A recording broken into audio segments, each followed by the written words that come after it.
જય શ્રી કૃષ્ણ દોસ્તો, મહાશિવરાત્રિનો પર્વ આવી રહ્યો છે.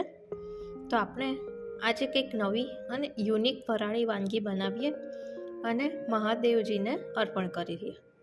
તો આજે આપણે બનાવીશું ફરાળી કેક. તો ચાલો ઝડપથી રેસીપી શરૂ કરીએ.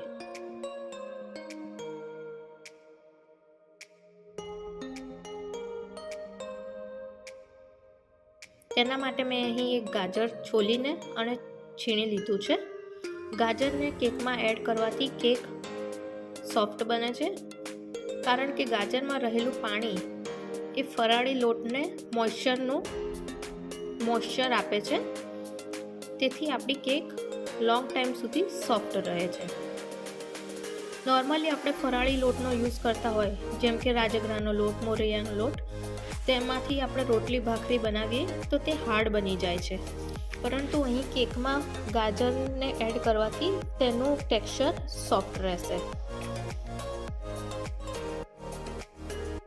મેં અહીં એક અડધો કપ ખાંડ લઈ લીધેલી છે. તેમાં 10 થી 12 બદામ અને થોડા એલચી દાણા એડ કરીને મિક્સરમાં ક્રશ કરી લઉં છું.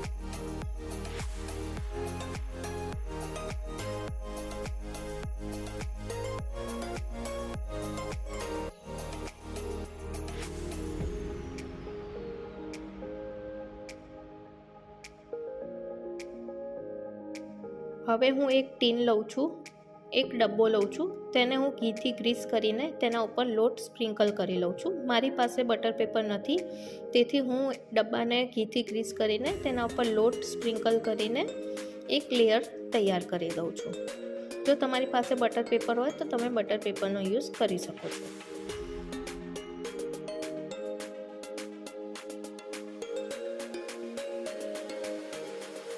વન થર્ડ કપ મેં અહીં ઘી લીધેલું છે. 1/3 કપ ઘી એડ કરીશું. તેમાં હાફ કપ દૂધ લેવાનું છે. અહીં ઘી અને દૂધને નોર્મલ રૂમ ટેમ્પરેચર વાળું લેવાનું છે. તેમાં હું 4 થી 5 લીંબુના ડ્રોપ્સ એડ કરું છું. અહીં હું વિનેગર યુઝ નથી કરતી, કારણ કે વિનેગર ઉપવાસમાં યુઝ અમે નથી કરતા. ત્યારબાદ તેમાં દળેલી ખાંડ એડ કરીને વિસ્કરની મદદથી એક મિક્સર તૈયાર કરી લઉં છું.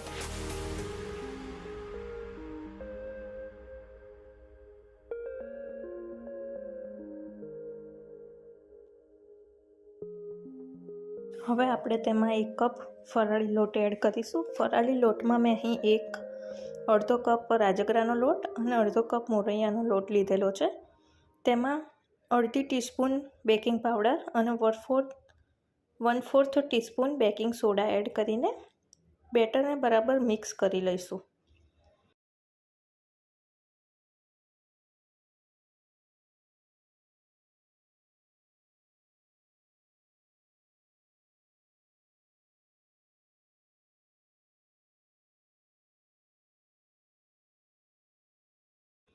બેટરને સરસ મિક્સ કર્યા બાદ તેમાં 1 કપ ગાજર છીણેલું એડ કરીશું અને તેને લોટથી ગ્રીસ કરેલા ડબ્બામાં એડ કરી દઈશું.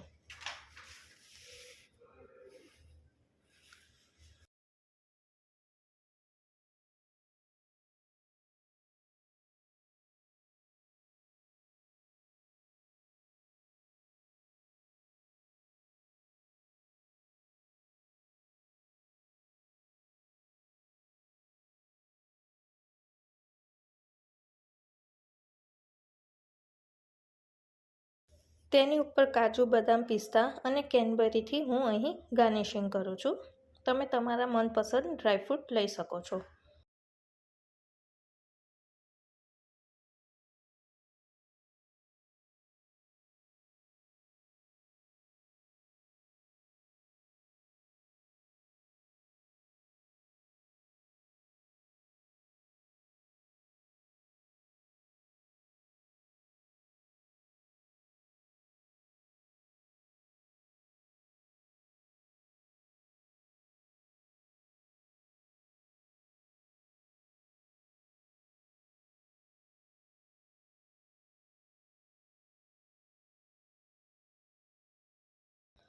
કેકના ડબ્બાને પ્રીહીટ થયેલા કુકરમાં મૂકીને 50 મિનિટ સ્લો ફ્લેમ ઉપર બેક કરવાની છે.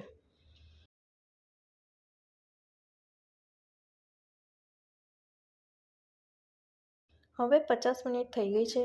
ચાલો કુકરને ખોલીને ચેક કરી લઈએ.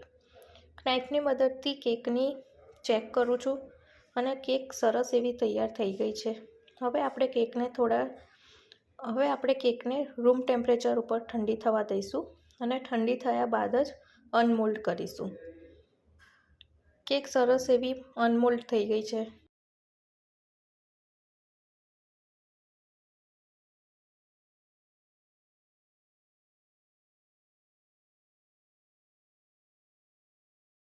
તો તૈયાર છે સોફ્ટ, સ્પોન્જી, હેલ્ધી, ક્વિક ફરાળી કેક, જેને આપણે મહાદેવજીને અર્પણ કરીને પ્રસાદ તરીકે એન્જોય કરીએ. જો તમને મારી રેસીપી ગમતી હોય તો મારી ચેનલને લાઇક કરજો, શેર કરજો અને સબસ્ક્રાઈબ કરજો. હર હર મહાદેવ.